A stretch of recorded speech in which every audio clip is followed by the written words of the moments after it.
Day 5 మంచిగా 5:00 లేచి honey వాటర్‌తో డేనైతే స్టార్ట్ చేశాము. సో, వీకెండ్ కదా! సాటర్‌డే మా హస్బెండ్‌కి ఆఫీసున్న బాక్స్ తీసుకెళ్లారు. సో, కుకింగ్ లేదు అన్నదానికి నేను ఇంకా మెంటల్లీ ఫ్రీ అయిపోతాను. సో, కొంచెం లేట్‌గానే కుకింగ్ చేయొచ్చు అని అంటే, సో, నాలాగే మీకు కూడా ఎవరైనా కుకింగ్ అంటే కొంచెం భయం ఉంటే కామెంట్స్‌లో మెన్షన్ చేయండి. నేను హ్యాపీ ఫీల్ అయితా అలాంటివి తెలుసుకొని.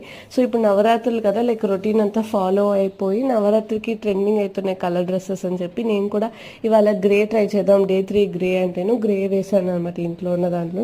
మిగతా డేస్ ఫాలో అవ్వగలుగుతానో లేదో చూద్దాము. అండ్ నేను నా దగ్గర చూసిన మెయిన్ చేంజ్ వచ్చేసి లైక్ మేము 1.5 అవర్ బాబు లేచేదానికి ముందరే లేవడంతో ఇన్కేస్ వాడు క్రాంకీ అయినా కూడా మేము దాన్ని పీస్ఫుల్గా హ్యాండిల్ చేయగలుగుతున్నాము. ఆ టాంట్రమ్స్ని వాడిని సెట్ చేయడం అంతా మాకు కొంచెం ఈజీ అవుతుంది. అండ్ ఇప్పుడు గర్భా నైట్కి అయితే బయలుదేరి వెళ్తున్నాం అనమాట. సో, గర్భ మంచిగా ఎంజాయ్ చేసి ఖచ్చితంగా నైట్ రొటీన్ ఫాలో అవ్వాలని చెప్పి తొందరగా ఇంటికి వచ్చి నైట్ రొటీన్ అంతా ఫాలో అయిపోయి తొందరగానే పడుకుని పోయామన్నమాట.